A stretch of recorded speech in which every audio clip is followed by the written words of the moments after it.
Hi, Chris DeLeon here of GameKeto and HobbyGameDev.com.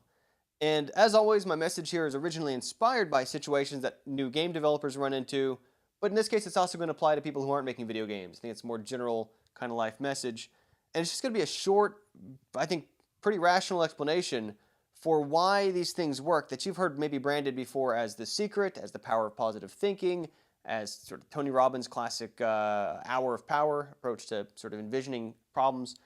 And where it all begins is that you're in a situation you don't want to be in. So for my game developers, this might be that they are not making games and they want to be making games. Sometimes it's more granular, where they're comfortable in prototyping, not so much in the middle of a project. They're comfortable in the middle of a project, having a hard time shifting gears to polish and release and all those other kind of challenges. But if you're not a game maker, this could be as simple as you're living in a city, you want to move somewhere else. You are in a relationship that's not going well, you're trying to find your way out of it. You could be finding a way into a relationship. You could be in school trying to get out, could be out of school trying to get in. Whatever it is, you're in a situation that you don't want to be in. And there's particular problems and issues that arise because of the situation that you're in, because you're in a hole. There's creepy crawly bugs on the ground. Especially gross because you're deep underground in a hole. There may be some big earthworms. It's filthy down here. There's some moisture. Maybe it's dripping from the tree branches above. Who knows? Somewhere or another, you're getting moist and you don't like it. You don't have any food. Here's a food pile. None of that. These are whole problems. These are problems that you have because of the current situation that you're in. And so you find ways to make this work. It's like, okay, well, I'm moist, but I want to dry off, so maybe I'll roll around in the dry dirt. But now I've got mud on me, so you got to spend time cleaning the mud off you. And then you're hungry, but you got these bugs, you don't want the bugs. So first you're stepping on them, and then you realize, well, maybe I just put these bugs in my mouth, and now I solve the food problem. I eat the creepy crawly bugs, I step on some and put them in the food pile, and you're finding ways to make this work. You found a way to deal with the moisture, you got a purpose for the dirt, you've got a solution to, you turn this into a positive. The creepy crawlers are now solving your lack of food. And the problem, of course, is that as long as 100% of your attention is on making this work, on getting really good at the current situation that you're in, until someone else changes your situation for you, which you don't always have the privilege, the benefit of as an adult, of someone else changing your situation for you like you do in your kids, you get stuck doing this because if 100% of your attention is on that, then your attention isn't going to this, to transitioning, to climbing, to crawling out of there, to making incremental progress, to figuring out what you can do to change your situation. And it's not an either or, it's not a binary. One of the problems you often hear people complain about who are totally new to this way of thinking or have only heard very, very sort of sensationalist versions of these ideas is they'll say like, oh, but Chris, I can't ignore reality. I can't just totally flee on my obligations. I've got responsibilities. I have people counting on me in that situation. I'm needed here. Well, there's a continuum. I'm not saying you ignore all this. You still got to keep a roof over your head. You still got to maintain the conversations you're in the middle of. You just don't want your slider here all the way on the left side, meaning all of your attention is going to these whole problems and whole solutions. As much as you can, you want to be pushing this slider to the right. At first a little bit, then some more, and eventually doing as little as you can to deal with the problems in the whole, and more of your attention to climbing the heck out of there and to changing your situation. There's another ingredient to this, though, and it's really it's at the core of what again you hear about as the secret, power of positive thinking, etc. And that's visualizing and thinking about in real terms how your problems and your situation is going to be different on the other side. Okay, so up here there's trees. You didn't have trees in the hole. Maybe you got to cut them down, build an axe, get all Minecraft on it, right? There's probably different animals up here. I don't know if this is a kitty cat or a lion. You don't either. You've never seen it before.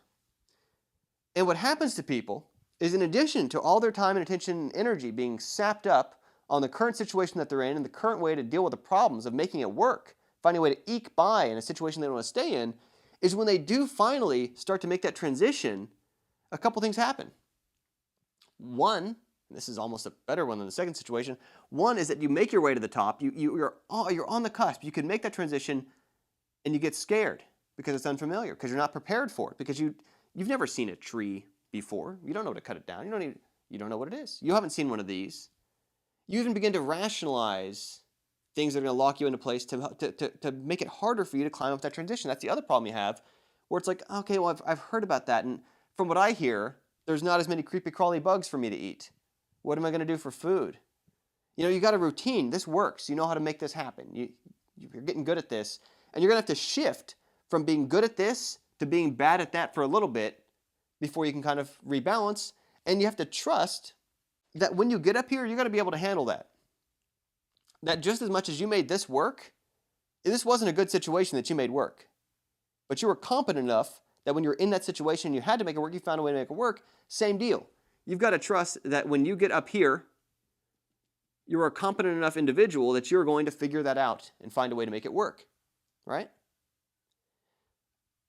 And you can't solve these kind of problems the same way you did these. You don't have the same resources, you don't have the same situation, you have a better situation to build from. And again, if you can make this work, you could definitely make a better situation work, right? Even if it's going to involve a shift from doing something you were good at, which was bad thing to be good at, to something better that you're getting worse at, but you'll pick up that difference. And so this is where anything you can do to prepare yourself for that next phase before it hits is going to make it seem less alien, less foreign, less scary, so you're less likely to retreat from it as soon as you see it because of it's not making sense to you.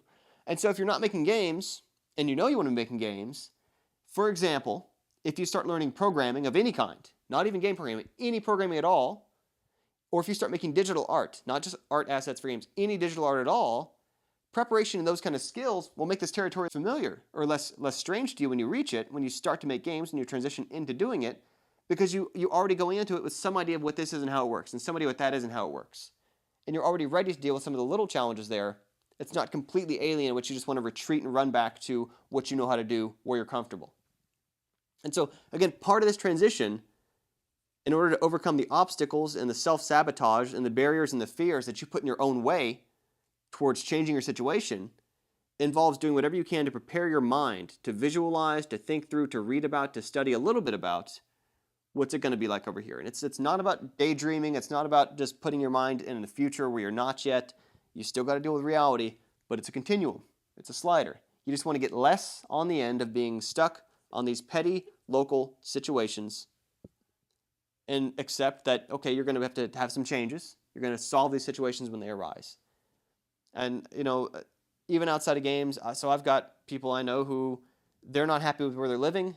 They want to move, but they don't put any time into the moving from a combination of they get caught up in local problems, local situations, not realizing that when they move, those problems will go away. They'll be replaced by new local situations that are going to be equally in need of their attention when they're up here. So that's all I got. If you're in a hole, whatever your hole might be, don't let it absorb 100% of your energy and attention. Find ways to eke out 2%, 5%, 10%, increasingly bigger chunks of your attention towards that transition and thinking tangibly about, okay, what can I do to prepare myself so when I get here, I'm a little better prepared to face those and going to be a little less scared by them so I'm not tempted to fall right back in and retreat. And at the same time, I'll be able to overcome these obstacles that are holding me back, causing me to rationalize why I shouldn't do that in the first place. So it's Chris Dillon for Game Keto and Hobby Game Dev. Hope you all are having a good holidays wherever in the world you are. As always, I'll have some more content for you all soon. Thanks for listening in.